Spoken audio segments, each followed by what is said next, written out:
네, 오늘도 좋은 날입니다. 주님의 보호하심이 항상 함께 하시길 바라겠습니다. 오늘 말씀은 출애굽기 21장 12절에서 17절 말씀입니다. 사람을 쳐 죽인 자는 반드시 죽일 것이나 만일 사람이 고의적으로 한 것이 아니라 나 하나님이 사람을 그의 손에 넘긴 것이면 내가 그를 위하여 한 곳을 정하리니 그 사람이 그리로 도망할 것이며 사람이 그의 이웃을 고의로 죽였으면 너는 그를 내 제단에서라도 잡아내려 죽일지니라. 자기 아버지나 어머니를 치는 자는 반드시 죽일지니라. 사람을 납치한 자가 그 사람을 팔았든지 자기 수하에 두었든지 그를 반드시 죽일지니라. 자기의 아버지나 어머니를 저주하는 자는 반드시 죽일지니라. 아멘.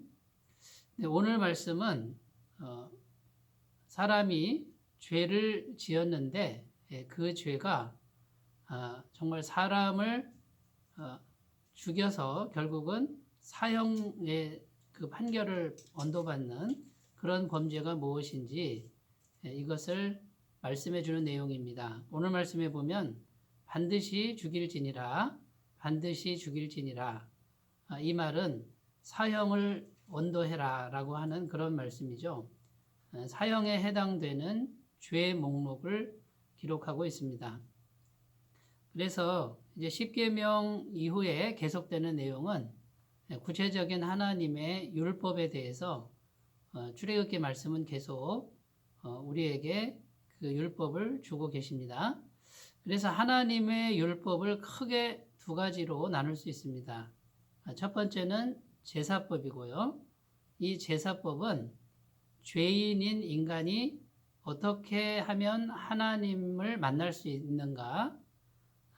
결국 하나님을 만나는 것은 죄를 해결해야 되죠. 죄가 해결돼야 하나님을 만날 수 있는데 죄를 해결하는 그런 율법이 제사법이라고 할 수 있습니다. 이제 십계명 이후에 계속되는 율법은 하나님의 백성으로 어떻게 살아야 하는가라는 이런 질문에 대한 대답입니다. 첫 번째는 하나님을 만나는 법, 이게 제사법이고요. 두 번째는 하나님의 백성이 어떻게 살아야 하는가, 이것이 율법이라고 할 수 있습니다. 오늘 말씀은 사형에 해당하는 범죄의 목록이죠. 그래서 12절 말씀에 보면 사람을 쳐 죽인 자는 반드시 죽일지니라 이렇게 되어 있습니다. 누군가의 생명을 죽인 사람은 사형죄다 이 말입니다. 이 말씀은 세상에서 가장 중요한 것이 사람의 생명이라는 의미가 담겨 있습니다. 그 생명은 생명 자체이신 하나님께서 주신 것이고요. 이 생명은 사람이 만들어낼 수 없습니다. 그러니까 하나님으로부터 온 하나님의 주권으로부터 온 생명은 사람이 함부로 한다라고 하는 것은 이건 사형죄다라는 의미가 있고요.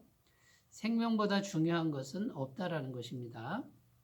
우리의 생명이 끝나면 이 세상에서 우리는 존재가 없어지는 것이죠. 그래서 사람을 쳐 죽인 자는 반드시 죽일지니라 이런 율법에 담긴 의미는 인간의 생명이 최고로 가치 있는 것이다 라고 하는 것을 우리에게 말씀해 주고 있습니다.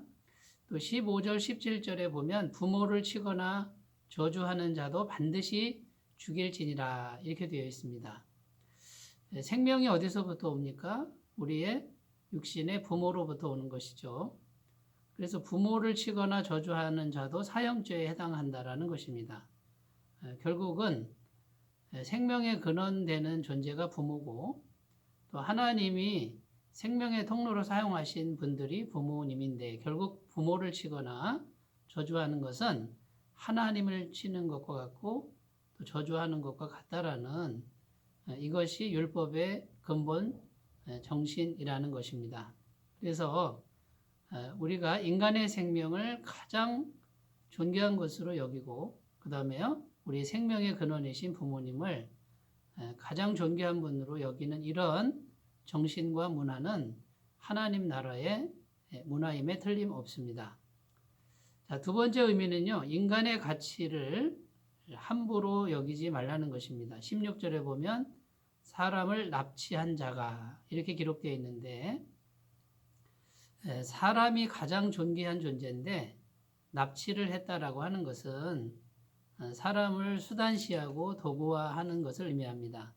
무엇 때문에 사람을 납치하겠습니까?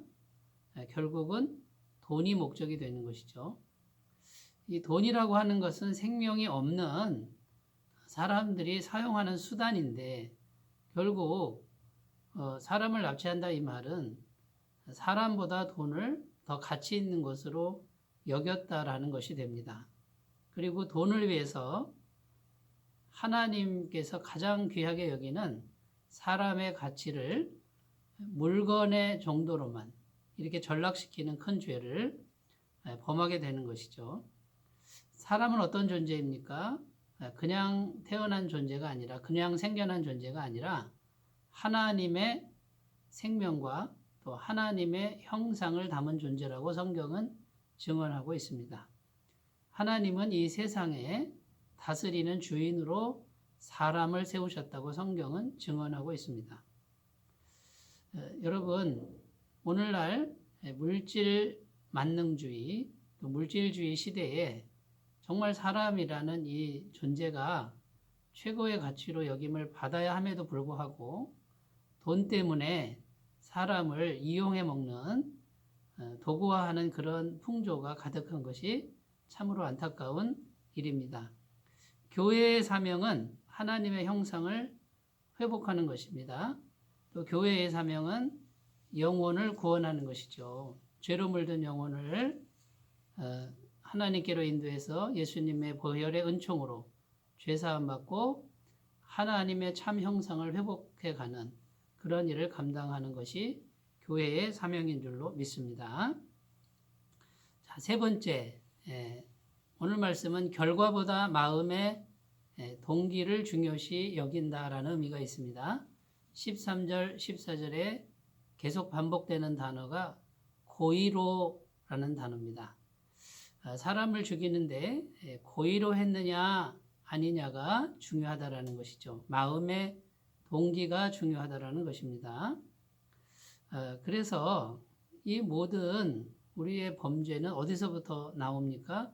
마음의 동기에서부터 나오는데, 고의로, 곧 일부러 계획적으로 한 것은 하나님 보시기에 악하다라는 것이고요. 이 고의성이 인정되면 반드시 죽일지니라 이렇게 하나님은 경고하고 계십니다. 결국 하나님의 율법은 우리의 행위의 결과를 말씀하는 것 같지만 거기에 담긴 근본 정신은 우리의 마음에 어떤 마음을 지속적으로 쌓느냐라고 하는 이런 문제와 반드시 만나게 되어 있습니다. 그러므로 평상시에 우리의 마음가짐이 늘 사람의 생명을 가장 귀한 것으로 여기고 존중하는 하나님을 경외하는 마음을 가꾸는 것이 중요하다라는 것입니다. 자, 마지막으로 네 번째, 하나님의 율법은 죽이기 위한 법이 아니라 살리기 위한 법이라는 것이죠. 반드시 죽일지니라 이게 반복되지만 하나님은 죽이시려고 율법을 주시는 것이 아니고요. 반드시 죽일지니라라고 이렇게 분명하게 경고함을 통해서 죄를 짓지 않기를 바라는 거죠. 인간의 범죄를 방지하려고 하는 그런 계획이 말씀 속에 담겨 있습니다. 정신을 차리고 조심해라 라고 하는 이제 이런 의미가 되는 것이죠. 그래서 법을 적용할 때도, 율법을 적용할 때도 어떻게 하면 저 사람을 죽일까가 아니라 어떻게 하면 저 사람을 살릴 수 있을까라는 이런 관점에서 법을 적용해야 된다라는 말씀입니다. 하나님께서는 공의의 하나님이시죠. 사람을 죽인 자는 반드시 죽일지니라. 하나님의 법에는 한치의 양보도 없습니다만 사람을 죽인 자도 어떻게 하면 살릴 수 있을까?